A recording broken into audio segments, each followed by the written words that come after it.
Hallo zusammen und herzlich willkommen bei The British Pint. Mein Name ist Christoph und heute verkosten wir wieder ein paar Zuschauerbiere, die mir zugesandt wurden von Christian. Vielen herzlichen Dank. Ich hatte ihm bei verschiedenen Rezepten geholfen und Infos und Tipps gegeben und er hat sich damit bedankt, indem er mir 8 Biere geschickt hat, die ich natürlich nicht alle auf einmal verkoste, sonst wird das sehr unverständlich, wie ich dann spreche.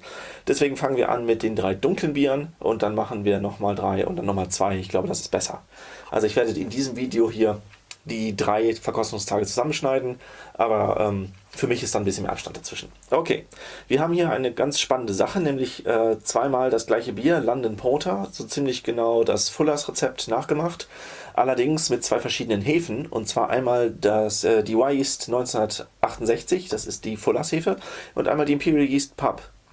Das ist auch die Fullers Hefe. Und eine von den Sachen, die im Internet sehr oft genannt werden, ist, dass die Imperial Yeast Variante mehr von den Aromen erzeugt, wie zum Beispiel Orangenmarmelade, die man haben möchte, während das die Yeast Variante nicht macht. Und angeblich hat auch nur die Yeast Variante das Problem, dass dieser Apfelester erzeugt werden kann, je nachdem, was dafür ein Grund für liegt. Keiner weiß das genau. Ich habe mit der Imperial Yeast schon mal es hingekriegt, diesen Apfelester zu erzeugen. Und mein Verdacht ist, dass das Röstmalze sind, die da das Problem sind. Insbesondere, ich hatte damals, glaube ich, Carafa 2 benutzt von Weyermann. Und bei Chocolate Malt passiert es wohl nicht, denn Fullers selber benutzt Chocolate Malt.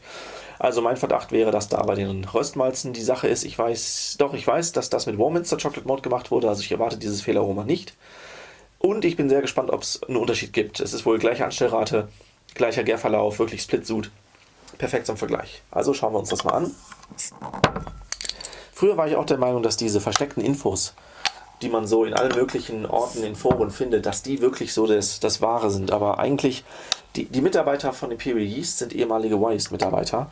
Und es gibt auch Aussagen von Imperial Yeast, dass der Hefestamm von denen auch aus den 80ern kommt. Also es gibt da eigentlich keinen Grund, dass die unterschiedlich sein sollten. So, einmal ordentlich einschenken. Super. Also die Farbe sollte natürlich nicht unterschiedlich sein, das können wir auch mal vergleichen.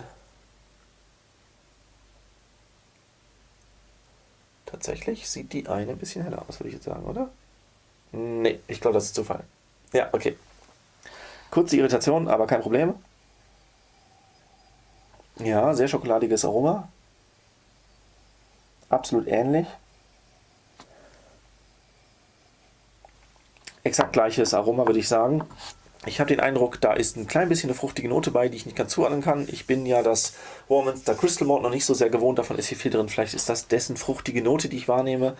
Warminster Crystal Malt ist so eine sehr harmonische Kombination aus Karamellaroma, was man auch in der Nase wahrnimmt, anders als bei den deutschen Karamellmalzen, wo das viel weniger ins Aroma geht, mehr im Geschmack. Und ein bisschen was Fruchtiges dabei.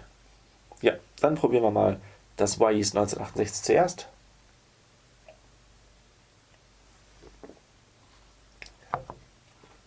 Sehr schön.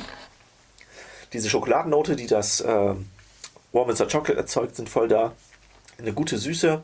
Die Fullers Hefe ist ja auch keine, die stark vergärt. Ich meine, die ist maltotriose-schwach, dementsprechend relativ süß. Der Karamelleindruck wird dadurch verstärkt. Richtig schön schokoladig-karamellig. Geht so ein bisschen in die tatsächlich Karamellstück enthaltenen Schokoladen. Also sowas in der Art, würde ich sagen.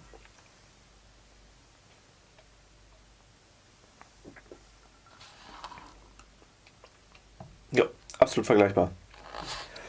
Ich kann da keinen Unterschied feststellen.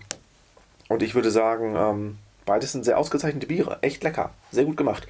Ich schmecke auch keine Fusel. Ich schmecke jetzt auch nicht eine Unmenge an Orangenmarmelade, aber die geht bei so viel Röst- und Karamellmalz auch ein bisschen unter, beziehungsweise die bettet sich so ein, dass man wirklich die Zutaten exakt kennen muss. Und ich bin da zu den Warminster-Sachen doch noch nicht so der Experte. Wunderbar. Sehr lecker. Ausgezeichnete Biere. Könnte ich jetzt nichts dran verbessern. Ich finde die wirklich gut. Aber ich finde es sehr interessant, dass ich mit diesem Test, den ich garantiert in der Zukunft selber gemacht hätte, wohl sparen kann, weil die wirklich exakt gleich sind. Also ich kann hier keinen Unterschied schmecken. Die gleichen Biere wurden auch an den Hobbybrauer-Kollegen Christopher geschickt. Vielleicht sagt er ja auch noch was dazu irgendwo auf irgendeinem Medium. Dann schauen wir uns jetzt mal das Baltic Porter an. Das ist das Rezept für den Hobbybrauer-Wettbewerb der HBCon 2024.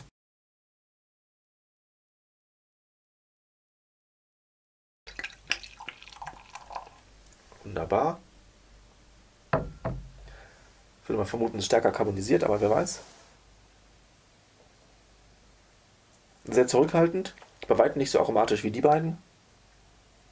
Leichte Kakaonote, also wirklich nach Backkakao vom Aroma. Und dahinter so ein Weincharakter, wie bei so einem stark wie üblich. Das könnte jetzt 7-8% haben, ich habe es mir nicht genau angeguckt. Kann tatsächlich sein, dass er mir auch das Rezept nicht zugeschickt hat, denn es ist ja Wettbewerbsbeitrag, da muss er das Rezept natürlich nicht preisgeben.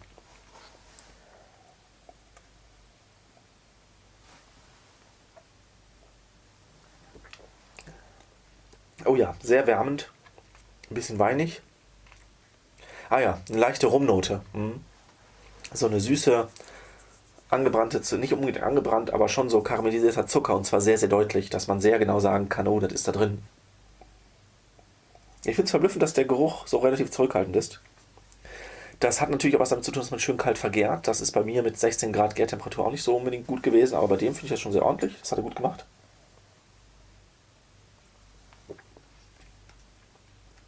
Ja, leicht fruchtig, bisschen Alkohol-Weincharakter und dann dieser ja, leichte Karamell-Zucker-Geschmack, der sehr, sehr eindeutig ist. Also man schmeckt praktisch noch die Pflanze des Zuckerrohrs so direkt raus. So, sehr schön. Das ist die erste Etappe. Alles andere dann im nächsten Cut. Bis dann. So, heute ist der zweite Tag und wir haben jetzt ein paar traditionellere Sorten. Wir haben hier das Siebenkorn-Landbier, beliebtes deutsches Rezept von Bernd Unger. Wir haben hier ein klassisches Pilz und ein Altbier. Bin ich mal sehr gespannt, wie die so schmecken. Das Pilz ist, glaube ich, das jüngste. Also wenn das nicht ganz rund ist, dann liegt das daran, dass ich das zu früh getrunken habe. Können wir aber erstmal gucken, ob das überhaupt der Fall ist. Und ja, ansonsten, heute ist Silvester. Schauen wir, ob wir uns jetzt gut auf den langen Abend vorbereiten. Ich habe die gerade eben alle schon eingefüllt. Schaum hält schon relativ lange, ist jetzt noch eine ganz kleine Schaumschicht drin. Ja, aber so ist das ja. Also die Biere, die wirklich perfekt schaumstabil sind und dann noch genug Kohlensäure haben, dass sie das lange halten, das sind ja eher die Weizenbiere.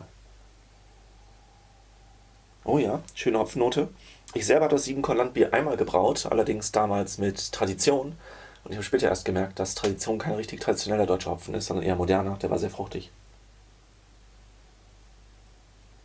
Ja, hat so eine sehr dezente, fruchtige Note. Originalhopfen ist, glaube ich, Spalter Select. Ich nehme an, den hat er auch genommen.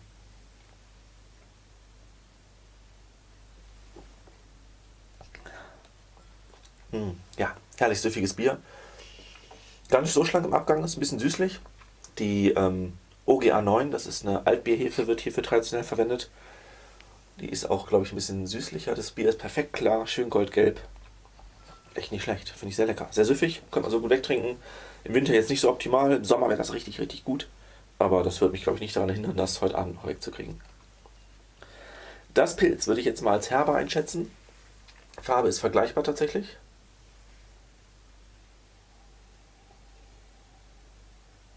Eine leicht schweflige Note, würde ich sagen. Ist auf jeden Fall ein deutlicher Geruch drin. Ich habe das ist so mein Problem, bei Pilsener Malz sehr oft das Gefühl, dass das Malz selber schon so einen leichten, maizigen Geruch hat. Und deswegen neige ich dazu, den Leuten, die Pilsener Malz benutzen, so einen DMS anzuhängen. Aber hier habe ich wirklich zumindest das Gefühl, es ist so eine süßlich-schweflige Note. Und das ist eigentlich schon so das, was man auch bei Kohl riecht. Aber es riecht nicht exakt nach Mais. Nee. Also das DMS ist sowieso so ein Problem. Ich habe mal ein Fehlerraum-Seminar gemacht und da roch das für mich überhaupt gar nicht nach Mais, sondern vielmehr nach so einer dumpfen Blumenkohlnote. Gar nichts Süßliches bei. Und das riecht jetzt eher süßlich. Also ich denke mal, das ist eine Kombination aus dem Geruch vom Pilsner Malz und einer leichten Schwefelnote von der Hefe. Viele untergärige Hefen schwefeln.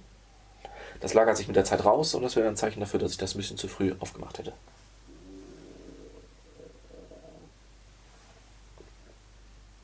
Oh ja, nicht schlecht. Schön schlank, süffig. Es hat keine starke Bittere, was mich ein bisschen überrascht. Es ist leicht süßlich im Abgang. Es hat keinen besonders starken Malzgeschmack. Das ist ja bei Pilsner Malz typisch, dass das so eine leichte Honignote oder vielleicht so eine ganz leichte Getreidenote hat. Aber für mich als Brauer, der immer Pale Ale Malz benutzt, ist das immer ein bisschen sehr wenig. Es ist sehr vergleichbar mit dem Bier. Müsste ich jetzt wirklich überlegen, was der Unterschied ist. Eigentlich müsste das hier ein bisschen trockener sein, aber es ist eine andere Hefe, deswegen kann man es schwer vergleichen. Mal kurz im Vergleich. Das ist sogar bitterer. Also das Pilz ist wirklich sehr mild geworden. Da hätte man ruhig noch die IBU verdoppeln können, würde ich jetzt mal behaupten. Oder sie sind einfach sehr, sehr gut eingebunden. Die Hefe selber macht einen sehr runden Geschmack. Ich weiß jetzt nicht genau, welche Hefe das ist. Vielleicht hat er es mir geschickt und ich kann das nachgucken. Ich weiß aber, dass das Altbier ein Rezept von jemandem aus der Gegend ist. Der Tommy hat letztens bei der HBCon, der Heimbrau-Convention, den Preis für Altbier bekommen und ich glaube, das war sein Rezept, was hierfür benutzt wurde. Dann schauen wir uns das jetzt mal an. Ah, ist ein schöner malziger Geruch, der da rauskommt. So ein bisschen wie Malzbier, so süßlich, karamellig, aber eben auf so einer malzigen Basis. Also ich kenne das Rezept auch nicht auswendig, was da benutzt wurde, aber das seht ihr dann. Ich meine, das ist ganz wenig Röstmalz, was dann auch spät zugegeben wird, damit das sehr, sehr mild ist. Das riecht man auch überhaupt nicht hier und da ist entweder Karamellmalz drin oder ein dunkleres Basismalz, aber ich meine, es ist Pilsner Malz und dann ist da Karamellmalz drin. Vielleicht ist es sogar Kara Hell, das riecht so ein bisschen. Aber ich würde eher sagen Kara Red, wenn ich das jetzt von meinen Weyermann-Kenntnissen analysieren müsste. Ja, das ist glaube ich Kara Red.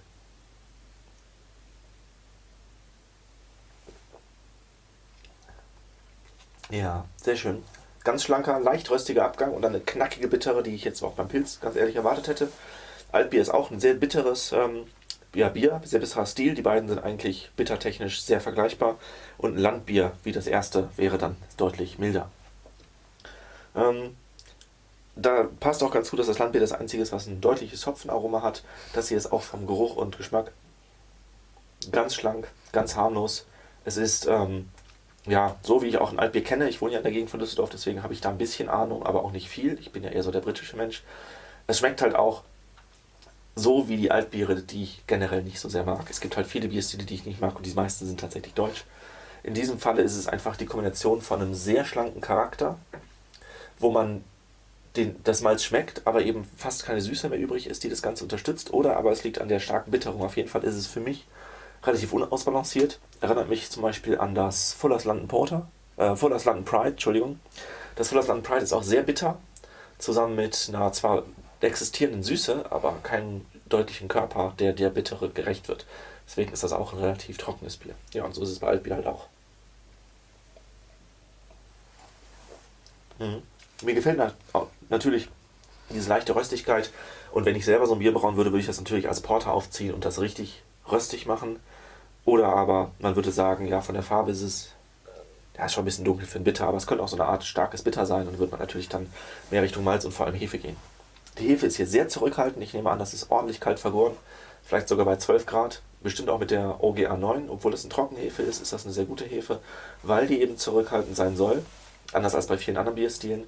Und deswegen denke ich, ist das ein sehr gutes Bier. Also mir gefällt es wirklich sehr gut, wenn man den Stil betrachtet. Aber ich mag den Stil halt nicht so.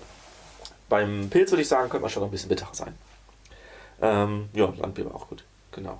Sehr schöne Biere, finde ich ja, ist ein schöner Einstieg jetzt in den Abend für Silvester und dann gucken wir mal, was ich noch so aus meinen Schätzen ausgrabe. Und die letzten zwei Biere von Christian werden wir dann morgen verkosten. Also ihr seht das jetzt gleich im Anschluss. Bis dann. So, dritter Tag, frohes neues Jahr alle miteinander.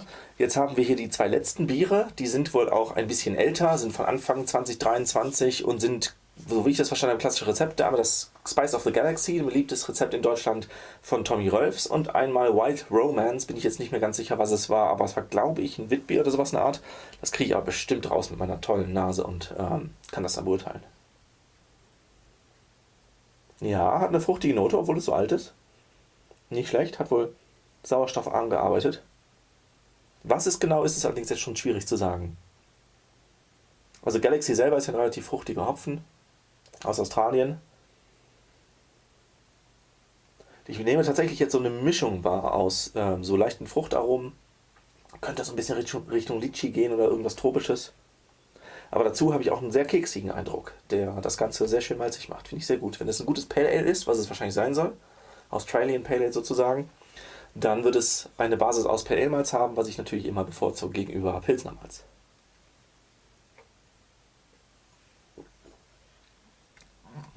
Herrlicher Malzeindruck, schön keksig. Weder zu süß, nicht so malzbierartig und einfach nur süß-malzig, sondern wirklich schon eine keksige Note, dass man das Gefühl hat, man hat so eine komplexe Sache darin, die so ein bisschen wirklich so Teig und gebacken und süß und so. Herrlich. Sehr, sehr lecker. Im Geschmack fast keine Früchte mehr wahrnehmbar. Dafür ist der Rest sehr stimmig. Ist jetzt nach dem Alter einfach ein schlankes, angenehmes, fruchtiges Pale Ale. Ohne, dass es groß die Hopfen hervorbringt. Gehen wir direkt weiter. Ja, da ist auf jeden Fall irgendwas im Gange. Entweder ist da Frucht bei oder Gewürze. Oder eine andere ungewöhnliche Vergärung, die ich nicht genau einschätzen kann. Also ich bin kein Saisonmeister, es könnte eine Saison sein. Und die sind ja oft ein bisschen pfeffrig, wegen den Phenolen. Würde ich jetzt am ehesten raten, dass das dann in die Richtung geht.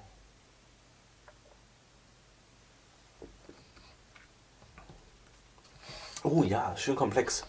Das ist eine Mischung aus einer leichten Säure, also schon bewusst Richtung Sauerbier, aber einem richtigen Spekulatius-Gewürzkorb im Mund. Das ist echt interessant. Wirklich sehr intensiv gewürzig. Und wenn ich das vergleiche mit den ganzen 12 Beers of Christmas, die ich letztes Jahr gemacht habe, das könnt ihr euch angucken, ich werde das hier in dem Ausrufezeichen verlinken, da hatte ich immer Schwierigkeiten, die Gewürze rauszuschmecken. Tatsächlich war es nach der Weihnachtszeit dann besser. Hier dieses Jahr habe ich jetzt fast gar nichts Spekulatiusmäßiges gegessen und deswegen merke ich es wahrscheinlich sehr deutlich. Ich glaube, es ist aber auch sehr deutlich. Jetzt wäre es natürlich schön, wenn ich sagen könnte, was genau das ist. Mal gucken, ob ich das rausrieche.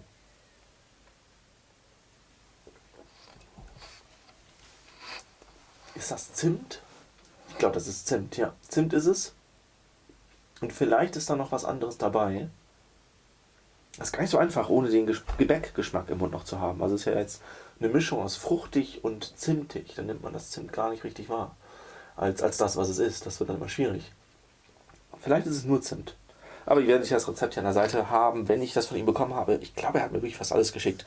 Und mir fällt es immer nur im Nachhinein auf, was er mir alles geschickt hat. Ja, beides sehr schöne Biere, aber schon älter. Das hier hat sich sehr viel besser gehalten, weil es Zutaten hat, die entsprechend lange haltbar sind. Also nicht Hopfenaromen, wie vielleicht mal hier drin waren, sondern Gewürze, die sich nicht so leicht rauslagern. Und das hier ist jetzt auf einen einfachen Malzgeschmack reduziert, vielleicht auch ein bisschen Hefearomen. Also es ist jetzt nicht völlig langweilig, aber es ist halt wahrscheinlich nicht mehr so fruchtig, wie es mal war. Muss aber auch nicht. Finde ich beides sehr gut gelungen. Ich kann bei allen 8 Bieren, die er mir geschickt hat, keinen Fehlaroma feststellen, was ich echt gut finde. Und vielleicht macht er in nächster Zeit noch mal ein bisschen mehr englische Biere. Davon waren jetzt nur die 2 Porter da. Da geht noch mehr, ne? Da kann man noch mehr machen. Ja, und wenn ihr mir Biere einschicken wollt, macht das bitte gerne. Ich verkoste die immer noch sehr gern. Das war jetzt vor Weihnachten ein bisschen viel, weil mehrere Leute, auch Arbeitskollegen, die ich zum Brauen gebracht habe, mir was vorbeigegeben haben. Aber man kommt dann halt bis Neujahr durch. Und jetzt haben wir es ja geschafft. Also dann, bis zum nächsten Mal. Tschüss.